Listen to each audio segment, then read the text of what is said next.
Hi ಎಲ್ರಿಗೂ ನಮಸ್ಕಾರ ರೀ. ಇದು ಈವ್ನಿಂಗ್ ವ್ಲಾಗ್ ಆಗಿರ್ತೈತಿ. ಭೂವಿಂದು ಬಟ್ಟೆ ವಾಷಿಂಗ್ ಮಿಷಿನ್ಗೆ ಹಾಕಲ್ಲ, ಸೊ ಅವ್ನ ಬಟ್ಟೆ ಎಲ್ಲ ಕೈಯಿಂದನೇ ಒಗ್ದಿರ್ತೀನಿ.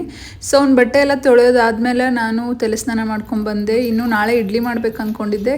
ಸೊ ಅಕ್ಕಿ, ಉದ್ದಿನಬೇಳೆ, ಅವಲಕ್ಕಿ ಮತ್ತು ಸಾಬುದಾನ 4 ನೆನೆ ಹಾಕಿದ್ದೆ. ನಾನು ರವೆ ಇಡ್ಲಿ ಮಾಡಲ್ಲ, ಸೊ ಮನೇಲೆ ಅಕ್ಕಿ ನೆನೆಸಿ ಇಡ್ಲಿ ಮಾಡೋದು. ಭಾಳನ ಸಾಫ್ಟ್ ಆಗ್ತಾವು. ಸೊ ಯಾವ ರೀತಿ ಬಂದಿತ್ತು ಅಂತ ಹೇಳಿ ನಾಳೆ ತೋರಿಸ್ತೀನಿ. ಇನ್ನೇನು ಅಡುಗೆ ಮಾಡಬೇಕು ಅನ್ನೋ ಅಷ್ಟರೊಳಗನ ಅವನು ಎದ್ಬಿಟ್ಟ.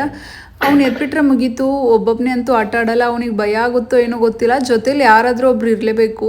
ಇನ್ನು ಅವ್ನು ಸ್ಲೀಪ್ ಪ್ಯಾಟರ್ನ್ ಬಗ್ಗೆ ಹೇಳಬೇಕಂದ್ರೆ 9 to 10 ಒಳಗಡೆ ಮಲ್ಕೋತಾನೆ ರಾತ್ರಿ. ಆಮೇಲೆ ರಾತ್ರಿ ಒಂದು 2 to 3 ಟೈಮ್ಸ್ ಎದ್ದೇಳ್ತಾನು.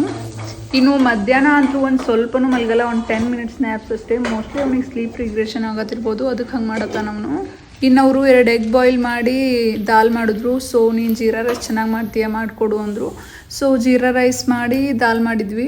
ಇನ್ನು ಇಡ್ಲಿ ಯಾವ ಥರ ಬಂದಿತ್ತು ಅಂತ ಹೇಳಿ ನೆಕ್ಸ್ಟ್ ವೀಡಿಯೋದಲ್ಲಿ ಹೇಳ್ತೀನಿ. ಮಿಸ್ ಮಾಡಿದೆ ನೋಡಿ. Thanks for watching.